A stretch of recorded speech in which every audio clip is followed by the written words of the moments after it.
Hello everyone, welcome back to my channel Urmila army blog में एक बार फिर से आप सभी लोगों का स्वागत करती हूँ।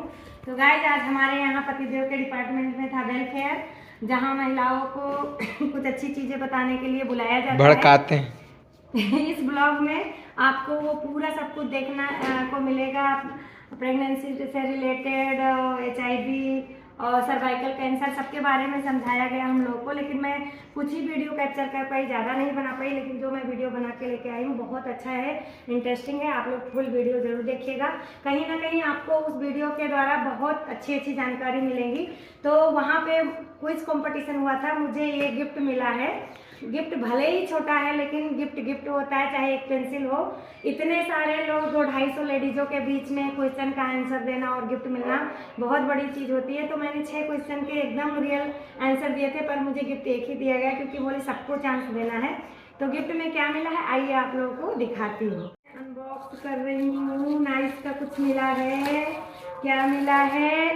मेरे डुगू की चीजें मिली है। क्या है? बोतल। वाओ! तो गाइज, ये इतना क्यूट सा बोतल मिला है। Wow, nice. तो गाइज, ये देखिए, इतना क्यूट सा बोतल मिला हुआ है, बहुत ही अच्छा है। और आपको अंदर पूरा फुल ग्लास का है। तो ये है मेरा प्राइज। मुझे बहुत खुशी मिल रही है, भले इससे भी छोटा प्राइज मिलता तभी मुझे खुशी मिलती। तो कैसी लगी हमारी प्राइज, और आप लोग वीडियो देख करके पूरा बताइएगा। तो इस ब्लॉग को अभी थोड़ी आगे ले चलते हैं, फिर एंड करूंगी, आप लोगों से मिलूंगी। आप लोग पहले वो वीडियो कंटिन्यू करिएगा। तुझे घर का कोई काम नहीं करना है। आ इधर, चल बैठ के खाना खा। अरे बस बस माँ, इतना नहीं खा पाऊंगी। बस बस क्या होता है? तेरे अंदर 2 जान बसती है। मेरा पोता स्वस्थ और तंदुरुस्त कैसे होगा?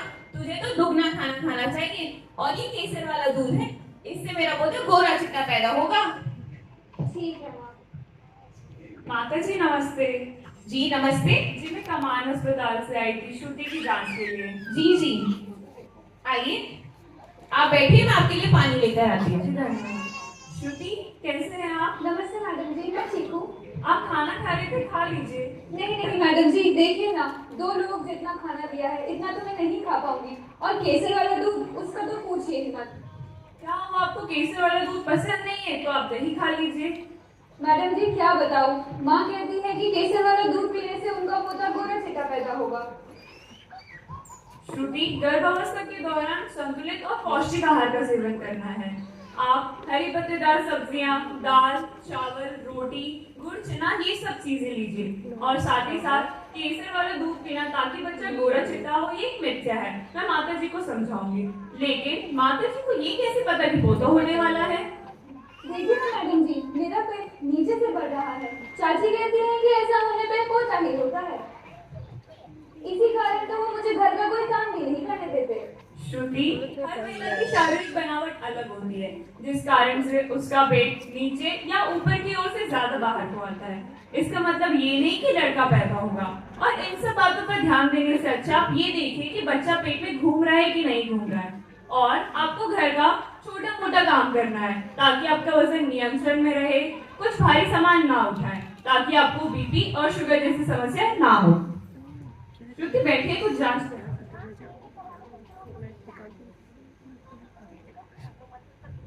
श्रुति, आपने अपना टीकाकरण, रक्त जांच और अल्ट्रासाउंड करवा लिया है? जी मैडम जी, मेरे दोनों ही टीके लग चुके हैं।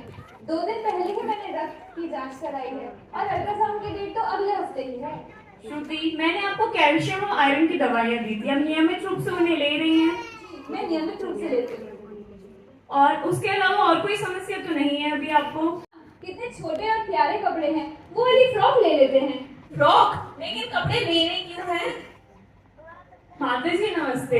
लगेगा ये नए मेहमान के लिए शॉपिंग हो रही है। अरे नहीं नहीं मैडम जी, इसे तो हमारे यहाँ अपशगुन माना जाता है। कहते हैं डिलीवरी से पहले कोई तैयारी नहीं करनी चाहिए। माता जी, डिलीवरी की डेट नजदीक आ रही है, किसी भी समय अस्पताल जाना पड़ सकता है। एक झोला तैयार कर लीजिए अब। झोला? कैसा झोला? माता जी, एक झोला जिसमें माता के लिए 2 जोड़ी कपड़े, बच्चे के लिए 2 जोड़ी कपड़े, बैग, सूती की लंगोटी और बाकी जरूरत का सामान आपको रखना है। सूती कपड़ा, हाँ मेरे घर में बहुत सी सूती साड़ी पड़ी है, जब जरूरत पड़ेगी वही काट कर दे दूंगी। माता जी, अब डिलीवरी की डेट नजदीक आ रही है, आप कहाँ सूती की साड़ी काटते रहेंगी? आप नए कपड़े भी ले सकते हैं जिनको अच्छे से धो के धूप में। बधाई हो बेटा, कैसी हो तुम? वो माँ आ गए। दादू बच्चे को मुझे दे और तू आराम कर। देख, मैं तेरे घर से खिचड़ी और दलिया बना कर लाई। अब तुझे 1 महीने तक यही खाना है। खिचड़ी और दलिया? माँ, आपको तो पता है कि मैं ये सब नहीं खाती। पर बेटा, माँ बनने के बाद ये सब खाना पड़ता है। श्रुति, अभी आप कैसा महसूस कर रहे हैं? मैडम जी, मैं तो ठीक हूँ, लेकिन माँ को देखिए ना, कह रही है 1 महीने तक सिर्फ खिचड़ी और दलिया ही खाना है। क्या हुआ माता जी, आप श्रुति को ऐसा क्यों बोल रही है कि उसे सिर्फ खिचड़ी और दलिया खाना है? मैडम जी, हमारे यहाँ पर नई माँ को हल्का खाना जैसे खिचड़ी या दलिया यही खिलाया जाता है, ताकि वो आसानी से पच सके और माँ को गैस भी ना बने। माता जी, आप ठीक कह रही हैं, दलिया और खिचड़ी आपको खिलाना है, लेकिन श्रुति को पोषण की आवश्यकता है। इसके साथ साथ आप उसको हरी पत्तेदार सब्जियां, दाल, चावल, रोटी, गुड़, ये सारी चीजें भी खिलाइए, ताकि श्रुति भी स्वस्थ रहे और बच्चे के लिए दूध भी बना रहे। अच्छा मैडम जी, मैं उसे ये सब भी खिलाऊंगी। श्रुति, आपने बच्चे को दूध पिला दिया है? अरे मैडम जी, ये आप कैसी बात कर रहे हैं? पहले बच्चे को उसकी बुआ शहद चटाएगी, उसके बाद ही उसे दूध पिलाएंगे। माता जी, आप समझिए, बच्चे को जन्म के बाद शहद क्या पानी भी नहीं पिलाना है। माँ के दूध में वो सारे पौष्टिक आहार है जो बच्चे के लिए जरूरी है। जन्म के आधे घंटे के अंदर माता का दूध पिलाना आवश्यक है और 6 महीने तक सिर्फ और सिर्फ स्तनपान ही करवाना है। पर हमारे यहाँ पर जो माँ का पहला दूध है वो पीला और कितना गाढ़ा होता है, उसे फेंक दिया जाता है। माता जी, यही गलती तो लोग करते हैं। माँ का जो पहला पीला और गाढ़ा दूध है वो तो एक अमृत है जो बच्चे के लिए आवश्यक है। अमृत? वो कैसे? उस दूध में ऐसे पोषक तत्व है जो बच्चे को बीमारियों से लड़ने की शक्ति प्रदान करते हैं, साथ ही उसके मानसिक और शारीरिक स्वास्थ्य की नींव रखते हैं। अच्छा, तो माता जी, अभी आपकी जिम्मेदारी है कि आप देखें कि श्रुति समय से बच्चे को दूध पिला रही है कि नहीं पिला रही जी है। मैडम, मैं इसका पूरा ध्यान रखूंगी।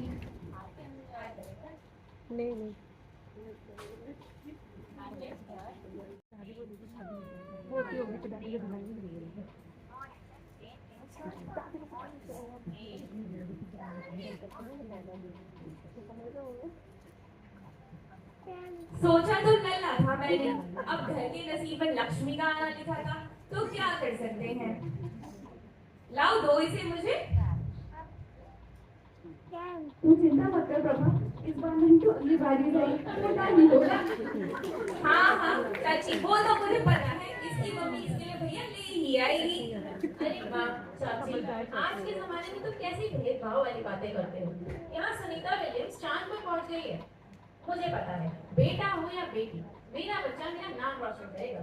मुझे लगता है तो ठीक ही कह रहा है बेटा, क्यों चाची? ठीक है, अब क्या ही कर सकते हैं। ये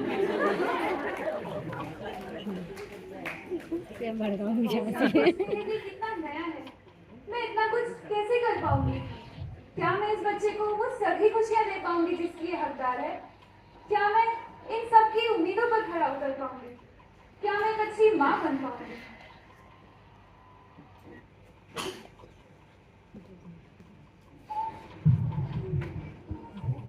आज इतना शोर क्यों कर रही है? श्रुति, श्रुति, ये क्या बच्चे को लेकर पूरे घर में घूम रही है? तुझे पता है ना, तू पूरे घर को अशुद्ध कर रही है। जा जाके कमरे में बैठ जा। माँ परी सो गई है, मैं नहा लेती हूँ। हे भगवान, तुझे किसी ने बताया नहीं क्या? डिलीवरी के बाद कम से कम 10 दिन तक नहीं नहाना है तुझे। 10 दिन? माँ, अस्पताल से आए मुझे 3 दिन हो गए हैं, मुझे बिल्कुल अच्छा नहीं लग रहा। नहीं नहीं, ये तो हमारे यहाँ परंपरा रही है, इसका पालन तुझे भी करना है। कम से कम 10 दिन तक नहीं नहाना है तुझे। माँ, आप किचन में भी नहीं जाने दे रहे, बहुत गर्मी हो रही है, आप एक गिलास पानी ला देंगे क्या? पानी? क्या करूं मैं श्रुति तुम्हारा? डिलीवरी के बाद कम से कम पानी पीना चाहिए, वरना शरीर फूलने लगेगा।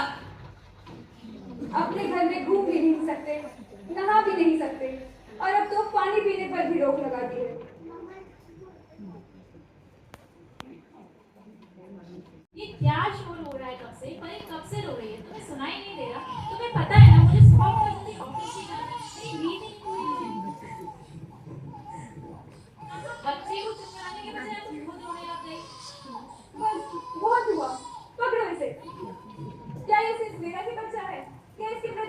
कोई जिम्मेदारी नहीं। हाँ हाँ, मेरी भी जिम्मेदारियां हैं। मैं रोज ऑफिस जाता हूँ, बाहर का सारा काम करता हूँ। तुम तो बस घर पर रहती हो, तुमसे बच्चा संभालना और घर संभालना भी नहीं हो रहा।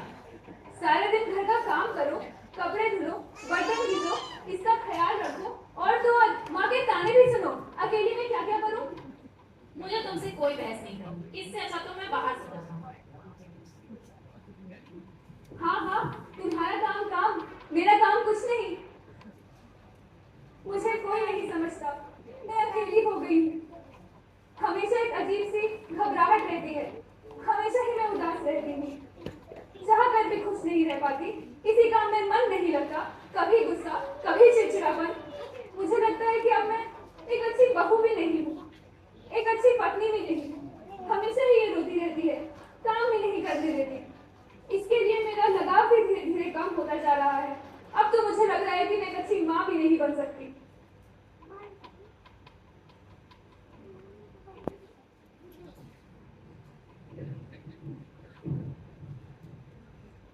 ओ भाई रोहित, मुबारक हो भाई, बाप बन गया तू तो। पर भाई चेहरा क्यों रहा है इतना? ईशान, तुझे क्या बताऊं, ऑफिस जाओ तो बॉस की चिक-चिक, घर में बीवी की चिक-चिक, और वो बच्ची है कि चुप ही नहीं होती। ये तो सभी के साथ होता है। जब मैं पहली बार बाप बना था, मेरे साथ भी ऐसा ही हुआ था। मैं तेरी बात समझ रहा हूँ, लेकिन आजकल श्रुति को भी पता नहीं क्या हो गया है। कभी अचानक रो पड़ती है, कभी गुस्सा करने लग जाती है, अचानक चिड़चिड़ी हो जाती है। जिम्मेदारियां आने पर ऐसा स्वभाव होना आम बात है। इसलिए जब मेरा बेटा हुआ तो मेरी पूरी कोशिश रहती थी मैं कैसे ना कैसे करके थोड़ा टाइम अपने परिवार के लिए निकालूं। छुट्टी वाले दिन अधिकतर समय अपने बेटे के साथ गुजारता था ताकि मेरी बीवी को खुद के लिए भी थोड़ा समय मिल पाए। तो तुझे भी ऐसा कोशिश करनी चाहिए। मैं तेरी बात समझ रहा हूँ, लेकिन अब तुझे क्या बताऊँ, ऑफिस से बॉस लेट छोड़ते हैं, घर जाकर इतना थक जाता हूँ कि बच्चों बीवी के लिए टाइम ही नहीं मिलता। क्यों, तूने पैटर्निटी लीव के लिए अप्लाई नहीं किया? Paternity leave? मैंने तो मैटरनिटी लीव के बारे में सुना था। ये पैटर्निटी लीव क्या चीज है? जैसे माँ को छुट्टी मिलती है, वैसे ही बच्चा होने के बाद पिता को भी छुट्टी मिलती है ताकि वो अपने परिवार के साथ समय बिता सके, अपनी बीवी का हाथ बटा सके, जिससे बच्चे की माँ पर तनाव भी ना आए। ये तो तुमने मुझे बहुत काम की बात बताई। मैं आज ही बॉस से बात करता हूँ और पैटर्निटी लीव के लिए अप्लाई करता हूँ। जरूर, आज ही कर। नमस्ते। मैंने आपसे श्रुति के बारे में बात करी थी। क्या हुआ श्रुति, तुम इतनी उदास क्यों लग रही हो? कुछ नहीं हुआ है मैडम जी, बस थोड़ी थकान रहती है। क्या हुआ श्रुति, खून ज्यादा बह रहा है जिस वजह से आपको इतनी थकान हो रही है? कुछ भी नहीं हुआ है मैडम जी। अरे कहाँ मैडम जी, कुछ नहीं हुआ है। हमेशा चिड़चिड़ी और गुस्से में रहती है। और आपको कमजोरी ना हो। और तो और रोहित, आप श्रुति को नारियल पानी और छाछ भी दीजिए और माता जी से भी कहिए कि, और तो आप माता जी को भी समझाइए कि श्रुति का ध्यान रखे, बच्चे का ख्याल रखिए और उसकी मदद कीजिए ताकि उसका तनाव कम हो और श्रुति आराम कर सके। जी मैडम जी, मैं समझ गया। तो अब हम आपको बताते हैं बच्चे के जन्म के बाद किन किन बातों का ध्यान आपको रखना है ताकि माँ का शारीरिक और मानसिक स्वास्थ्य स्वस्थ रहे। सबसे पहले है व्यक्तिगत स्वच्छता। अपनी शारीरिक स्वच्छता के लिए आपको रोज नहाना है, नाखून काटने हैं, बाल बनाना, कंघी कटाना ताकि आपका शरीर स्वस्थ रहे। पौष्टिक आहार, पौष्टिक और संतुलित आहार का सेवन, दाल, चावल, रोटी, सब्जी, मौसमी फल, दाल इत्यादि चीजें आप ले सकते हैं ताकि आपका शरीर स्वस्थ रहे। व्यायाम, वजन को नियंत्रण में रखना आवश्यक है ताकि बीपी और शुगर जैसी बीमारियां ना हो। घर का काम आप कर सकते हैं, साथ में शाम और सुबह टहलने आप जा सकते हैं। पर्याप्त नींद मानसिक और शारीरिक स्वास्थ्य के लिए आवश्यक है ताकि चिड़चिड़ापन कम हो और थकान कम लगे।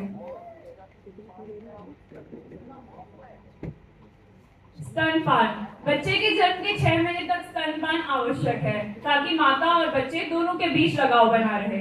आखिर में है पारिवारिक सहयोग। बच्चे का ध्यान रखना सिर्फ एक माँ की जिम्मेदारी नहीं, परिवार का भी सहयोग आवश्यक है ताकि माँ का शारीरिक और सो हे गाइस, घर का सारा काम पड़ा हुआ है। अब जा रही हूँ घर का काम निपटाने के लिए क्योंकि मैं 3 बजे ही चली गई थी। तो आई होप आज का हमारा ये वीडियो आप लोगों को ज़रूर अच्छा लगा होगा और अगर अच्छा लगेगा तो प्लीज़ आप सभी जो लोगों से हाथ जोड़ के निवेदन है, एक लाइक कमेंट जरूर करना और चैनल को सब्सक्राइब करना। फिर मिलूंगी एक नए ब्लॉग के साथ, तब तक के लिए बाय बाय।